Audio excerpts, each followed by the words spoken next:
ছায়া ঢাকা এই নিরিবিলি পথ, পথে হাঁটতে সঙ্গ দেবে পাখিদের গান, পাতার আড়াল থেকে ডেকে উঠবে মায়াবী ঘুঘু, উড়ে যেতে যেতে সুরেলা ছন্দ তুলবে বউ কথা কও পাখি।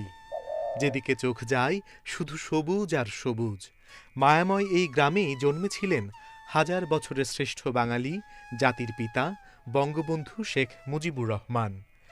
টুঙ্গিপাড়ার কাদা মাটি জল হাওয়া গায়ে মেখে বেড়ে উঠেছিলেন তিনি।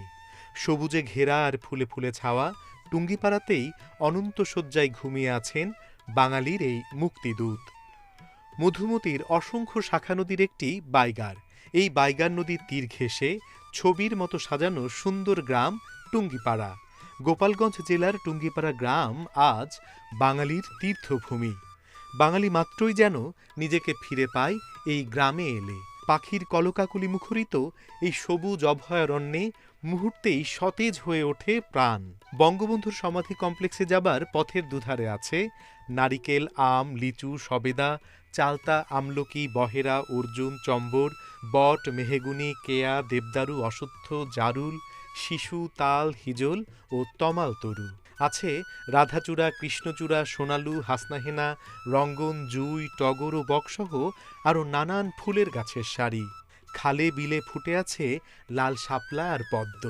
আছে ঘুঘু, শালিক, মৌটুসি, ফিঙে, কাকাতুয়া, দোয়েল, টুনটুনি ও বন্টিয়াসহ অজস্র পাখির অবিরল কলতান। চোখ জুড়ানো এই সবুজের মাঝ দিয়ে শুক্রবার পায়ে হেঁটে বঙ্গবন্ধু সমাধি কমপ্লেক্সে আসেন বঙ্গবন্ধু কন্যা প্রধানমন্ত্রী শেখ হাসিনা এবং তাঁর ছোট বোন শেখ রেহানা।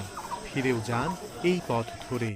টুঙ্গিপাড়ার বাসভবন থেকে উপজেলা আওয়ামী লীগ কার্যালয়ে যাওয়ার সোনালু ও কৃষ্ণচূড়া গাছের ছায়াশনিবির পথ পায়ে হেঁটে পেরোবার সময় সোনালু গাছের নিচে ছোট বোনকে নিয়ে যেন ক্ষণিকের জন্য শৈশবের দিনগুলোতে ফিরে গিয়েছিলেন স্নেহময়ী বড় বোন শেখ হাসিনা।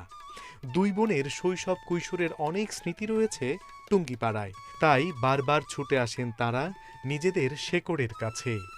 অবসর নেবার পর টুঙ্গিপাড়াতেই থাকতে চান বঙ্গবন্ধুর দুই কন্যা। নারিকেল, হিজল, তমাল, কেয়ার ছায়া ঢাকা এই মায়াবী পথেই বাবার সমাধির দিকে হেঁটে যেতে যেতে তাঁরা দুই বোন যেন পান বাবার পরশ।